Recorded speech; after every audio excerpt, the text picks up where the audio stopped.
So what do you think Grandad would make about all this? Oh, I'd be incredibly proud. He would love to have met you and Nick. It's a beautiful spot, but you've made it even more beautiful. It's very reminiscent of his house and of their lives. Hello, you two.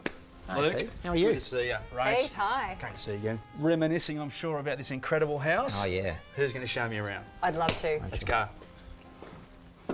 Pete, let's start in the kitchen. Great idea. I tell you, when I walked in that front door, there was an immediate sense of refuge in here.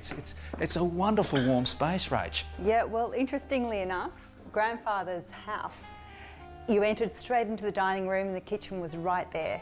So that level of intimacy was something that we wanted to retain in this house, and I think it's quite unusual.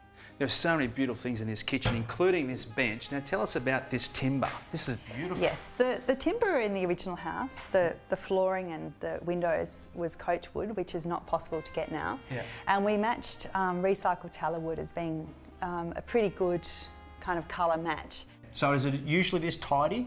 I should ask Luke that. It's often this tidy, Is it? actually. It's often this tidy. Well, it has to because, yeah. I mean, your guests arrive basically into this living Into space. the heart, into the potentially the messiest room in the house.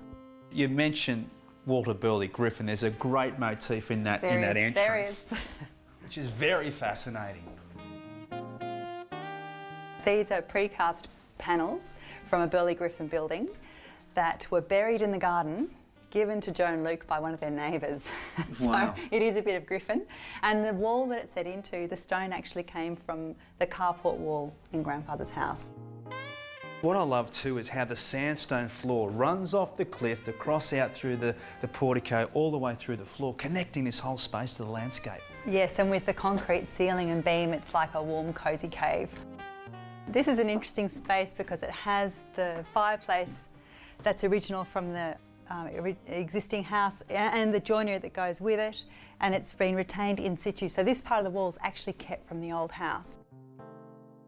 We had to actually build a scaffold to hold that wall up, and that was a bit hairy. We had a fireplace stuck in, 6 metres up in the air. And then we have these fantastic thick, heavy curtains. I can see these curtains here. They're very theatrical, aren't they? They're theatrical, they're spatial, and they're thermal. So when you pull the curtains around, you change the acoustic quality of the space, you enable the space to be smaller so the fireplace can actually make you feel warm, and you get a dark space. And behind this door here is actually the family TV. So Hidden away. yeah, so dark space is good for watching movies. So from the very intimate fireplace to the living room, where the scale of the room automatically opens up. Yes, it's a grand room, but it's not a room that you feel uncomfortable in. It's not so big that you feel lost in it. I think the most important thing about this room is to really capture the steepness of the site, and with the doors that disappear on the outside of the walls, you really get a sense of being on a platform hovering over this beautiful inlet.